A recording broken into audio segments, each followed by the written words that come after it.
o casamento é monossomático.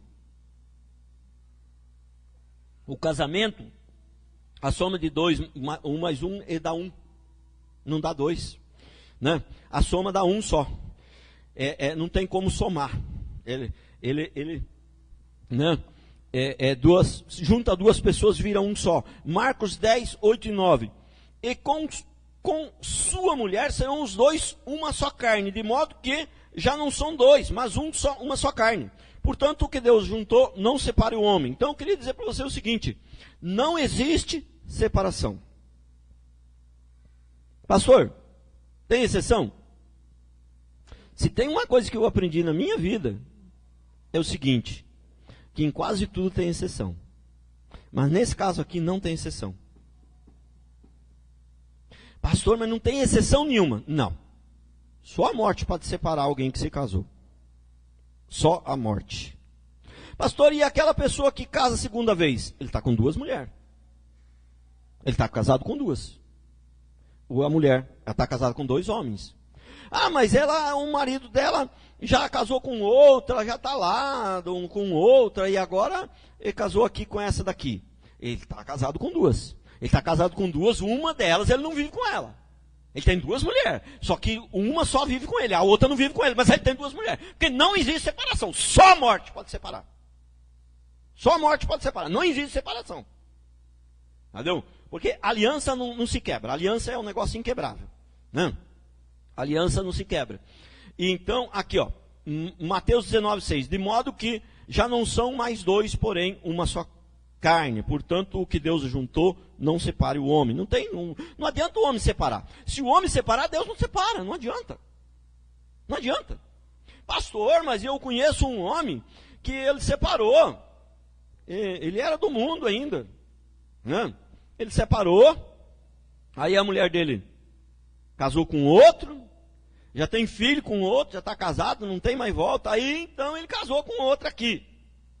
E aí ele separou direitinho lá no civil. Ele separou. Você falou bem ele, mas Deus não separou não. Deus não separou não. A separação não existe para Deus. Entendeu? Para Deus ele está com 2 esposas. Uma que está lá com outro, que já fez um outro casamento, que também já está com 2 maridos. Entendeu? Mas para Deus está com 2. Deus não existe separação. Para Deus não existe. Não existe separação. Não existe exceção. Né? E a Bíblia diz que é interessante que a Bíblia não fala que os filhos é uma só carne, com o marido, com a mãe, com o pai, mas o casal é uma só carne. Então, deixa eu falar uma coisa para você. A esposa, ela é a pessoa mais importante. A sua esposa, se você for um homem casado, a sua esposa é a pessoa mais importante na face da terra, não é os seus filhos. E se você for uma mulher casada, a pessoa mais importante na face da terra para você é o seu marido, não é os seus filhos. Porque a Bíblia não fala que os filhos são uma só carne. Porque a Bíblia, né, ela não fala isso. Mas ela fala que o seu marido é uma só carne com você. É uma só pessoa. Entendeu? E o filho pode separar de você, mas o seu marido não pode. Entendeu? Então, e é o seguinte, e tem mais uma coisa. Entendeu? O filho, quando ele cresce, ele casa, ele vai para uma outra casa, ele tem a vida dele, e você fica ali com a sua veinha ali, para morrer pro resto da vida ali. Entendeu? Então, não tem jeito. E eu vou falar uma coisa para você. Nunca um filho vai amar você menos porque você ama mais a mãe dele do que a ele mesmo. Nunca ele vai te amar menos. Nunca. Entendeu? Você quer ter o amor do filho, ame a mãe dele. Você quer ter o amor do filho, ame o pai dele. Para você ver como que ele vai te amar. Entendeu? Então, e os pais, é lógico que tem períodos que a criança pequena, ela precisa de uma atenção maior e tal. Não estou falando dessas coisas, eu estou falando de maneira geral, por o filho como alguém mais importante na vida da pessoa. Não pode. Está errado. Entendeu? Está errado. Porque são uma só carne e uma só carne não tem mais como separar. Sabe? Você misturou os 2 ingredientes ali, misturou, e desses 2 ingredientes virou um só. Virou um só. E não tem mais como separar, não tem jeito. Não tem jeito. Segundo a Bíblia, não tem jeito. Não existe separação. Pastor, mas se você estiver correndo risco de vida? Se estiver correndo risco de vida, tem que ficar lá até morrer? Não, de jeito nenhum. Se estiver correndo risco de vida, você separa fisicamente. Entendeu? Você vai sair de lá da casa. Se você ficar lá, você vai morrer, então você vai sair da casa. Mas você sabe que você continua casado. Enquanto a pessoa viver, você continua casado. E torcer para ela morrer, para você não continuar casado, para você casar com outra, também é meio complicado. Também não pode. Entendeu? Também não pode. Né?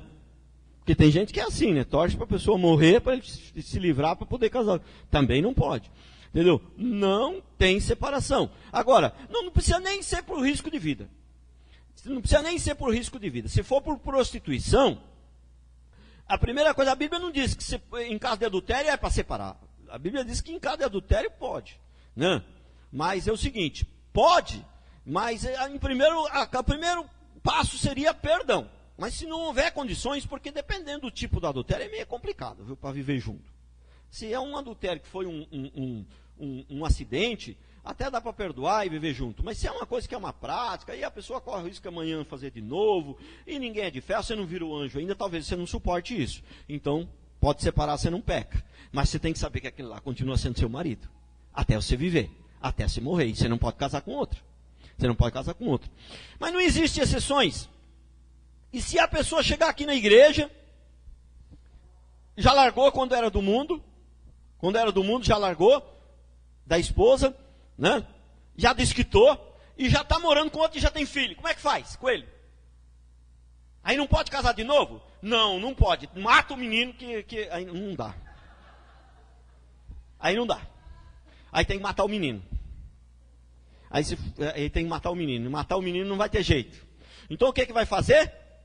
Então, nesse caso, vai ter que fazer o casamento, rapaz. Né? Voltar com a outra não tem mais jeito. Ele já está com uma outra e já está com o menino. Mas vai ter que fazer, mas não é certo. Mas poder não pode. Sabe o que acontece? Não tem mais jeito de consertar. Agora, morar junto também não pode. Então, mas antes que viva abraçado, então, faz o casamento dele. Mas dizer que isso pode, que Deus... Aí, então, agora Deus desfez aquilo outro, ele vai ficar com duas mulheres. Vai ter que prestar conta. Vai ter algum acerto com Deus depois. Ele vai ter algum acerto com Deus. Pastor, mas Deus não perdoa tudo. Tá, Vai nessa, Vai nessa, que Deus perdoa tudo. Deus perdoa sim. Essa é uma verdade, mas muitos distorcem essa verdade. Deus perdoa, mas não isenta as consequências. Deus perdoou Davi do seu adultério? Perdoou. Mas o que aconteceu com a casa dele? Então Deus perdoa, mas não isenta as consequências. As pessoas estão confundindo, estão usando muitas verdades e estão distorcendo algumas verdades da Bíblia. Entendeu? Como se fosse toda a verdade. Ela só é uma parte da verdade. Ela não é toda a verdade. A mesma Bíblia que diz que Deus perdoa qualquer tipo de pecado, ela também diz que o pecado tem consequência. Mesmo Deus perdoando, ele não isenta das consequências. Entendeu? Então, irmãos, não é brincadeira ser crente, não é brincadeira ser crente, é pra... Vou usar uma palavra que não vou ser eufemista, não. Ser crente é pra macho. Casamento é pra macho, é pra homem, não é pra menino. Casamento não é para menino, é para homem de verdade. Entendeu? É coisa séria, família é coisa séria. É o maior tesouro que nós temos aqui na terra. É a coisa mais valiosa que temos aqui na terra. Né? Se você não está capacitado, não é homem ainda para cuidar de uma família, para criar, para educar, não case. Alguns falaram para o Senhor, Senhor, mas quem pode fazer isso? Ele falou, nem todos estão capacitados. Né? Tem gente que não é melhor não casar. O homem frouxo que não tem, não tem coragem de pôr disciplina na sua casa, de botar ordem, de botar regra, dar ordem para a esposa, para os filhos, e não tem que casar mesmo. Mas não tem que casar mesmo.